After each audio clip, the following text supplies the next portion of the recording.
Bonjour à tous et bienvenue sur Personalized Design, la chaîne qui partage avec toi des idées créatives pour améliorer ton entourage.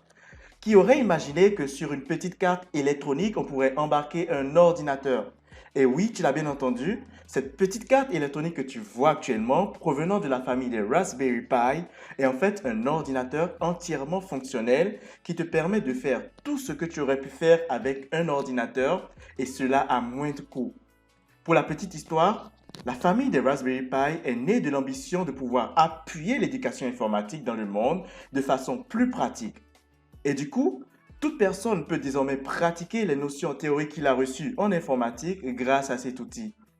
Alors, en quoi cet outil va nous permettre d'être créatifs? Tout simplement parce qu'il va nous permettre de faire tout ce qu'on peut faire avec un ordinateur et bien d'autres choses encore, comme par exemple créer des jeux vidéo ou encore créer des projets électroniques très intéressants et bien d'autres encore. Et donc, c'est parti pour la découverte de cet outil.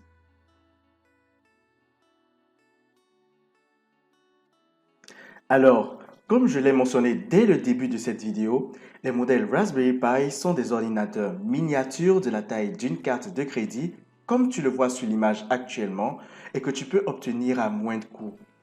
Nous allons donc commencer notre découverte avec les trois premiers blocs du Raspberry Pi 4. Le premier qui est représenté sur cette image est le port Ethernet ou port réseau. Il te permettra de connecter ton ordinateur, dans ce cas le Raspberry Pi 4, à un réseau informatique câblé. Juste à gauche de ce port se trouvent deux autres ports qui sont les ports USB et ces ports te permettront, tout comme sur un ordinateur, de connecter tout appareil au Raspberry grâce à un câble USB.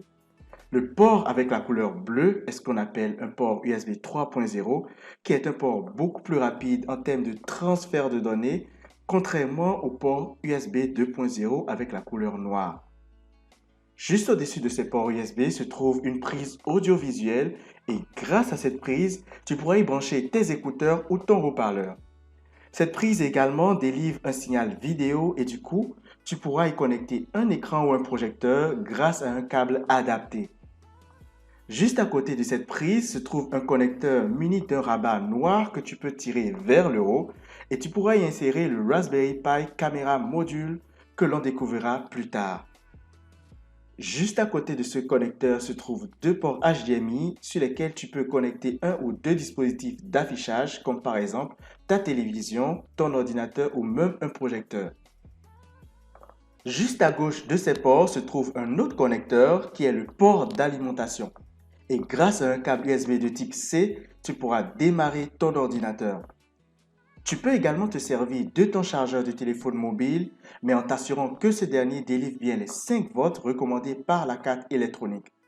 Mais pour une pleine performance du Raspberry Pi, il est conseillé d'utiliser les accessoires de ton Raspberry car ils ont été conçus pour permettre à ton ordinateur de fonctionner selon le régime auquel il doit fonctionner. Ensuite, nous retrouvons un autre connecteur que nous avons déjà vu précédemment.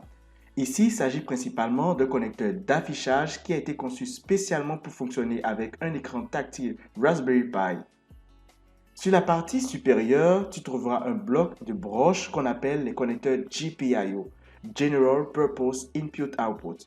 Grâce à ces ports, si tu es un fan d'électronique, tu pourras également communiquer avec tes composants électroniques pour réaliser des projets très intéressants. Viennent maintenant les parties les plus importantes de notre ordinateur.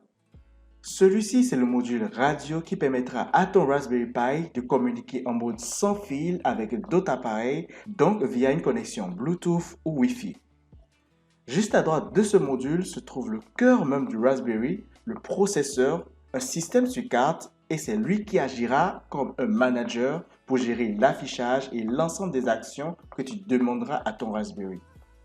Avant-dernier composant, il s'agit de la mémoire vive, communément appelée RAM. Et c'est grâce à ce composant que toutes les tâches que tu feras sur ton ordinateur seront conservées tant que tu le laisseras allumé. Et pour terminer, là nous avons le port carte mémoire. C'est sur cette carte mémoire que le travail que tu auras effectué pourra être enregistré et retrouvé lors de ton prochain allumage de ton ordinateur. Et voilà pour cette petite découverte. Dans la prochaine vidéo, nous allons voir ensemble un autre modèle de la famille des Raspberry, le Raspberry Pi 400, plus sophistiqué et faisant partie des derniers modèles de cette famille. Si tu as trouvé cette vidéo éducative, n'hésite pas à la partager autour de toi et moi je te retrouve très prochainement dans un nouveau tutoriel. À bientôt!